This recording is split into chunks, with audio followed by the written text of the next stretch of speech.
தேர்தலுக்கு இன்னும் சில மாதங்களே இருக்கு. இந்த நிலையில் கலகலத்து போயிருக்கும் என்டிஏ கூட்டணியை வலுப்படுத்த அமித்ஷா கையில் எடுக்கும் ஆபரேஷனால் பல மாற்றங்கள் தமிழக அரசியல் களத்தில் நிகழப்போகின்றன என்று கச்சமிட்டிருக்கிறார்கள் கமலாய சீனியர்கள்.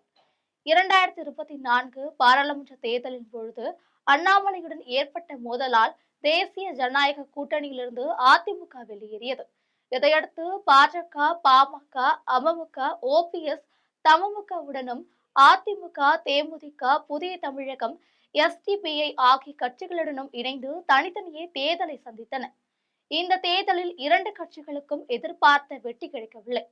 இந்த சூழ்நிலையில்தான் இன்னும் 5 மாதங்களில் தமிழகத்தில் சட்டமன்ற தேர்தல் நடக்கவிருக்கிறது. திமுக கூட்டணியில் சில சலசலப்புகள் இருந்தாலும் பெரிய சேதாரம் எதுவும் இல்லை.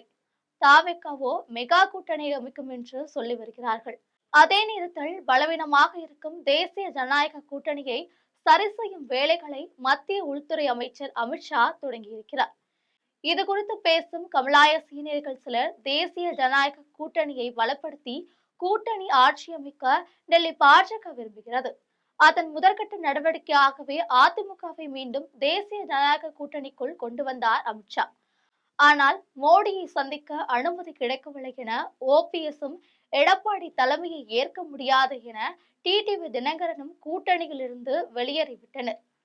இணைப்பு விஷயத்தில் அதிருப்திக்குள்ளான செங்கோட்டையன் கட்சி விதிகளை மீறி செயல்பட்டதாக அதிமுகவிலிருந்து நீக்கப்பட்டு பின் தாவேக்காவில் இணைத்து விட்டார்.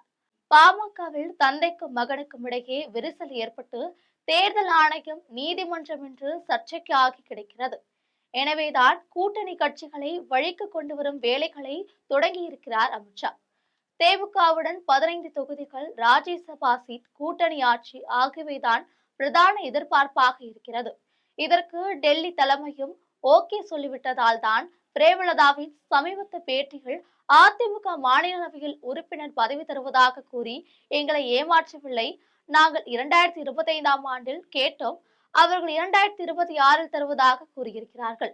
ஒரு மாநிலங்களவையில் உறுப்பினர்கள் பதவிக்காக தேமுதிக கூட்டணியை முடிவு செய்யாது என்று கூறியிருந்தார்.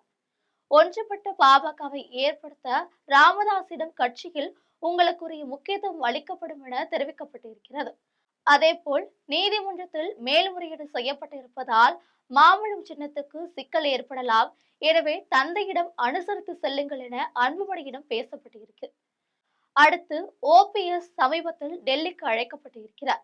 அங்கு கடந்த தேர்தலை போலவே தேசிய ஜனநாயக கூட்டணிக்கு ஆதரவு கொடுக்க வேண்டும் என அமித்ஷா சொல்லியிருக்கிறார்.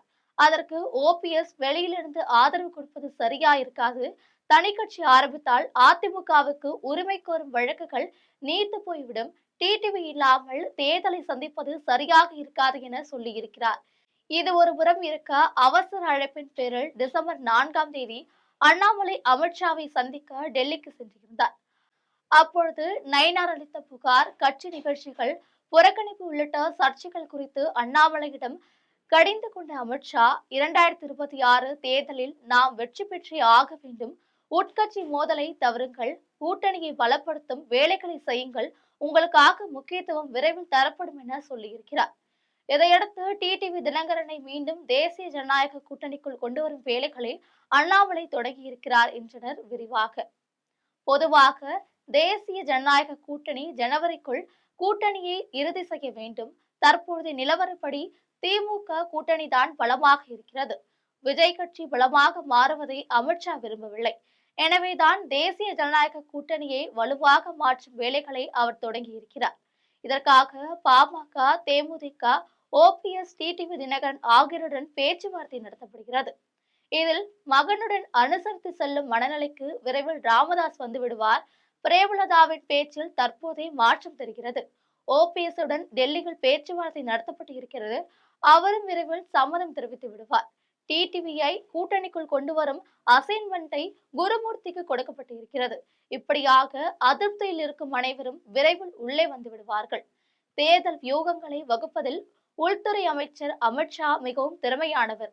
ஆனால் அவர் தமிழகத்தில் எடுத்த எந்த முயற்சியும் இதுவரை வெற்றி பெறவில்லை.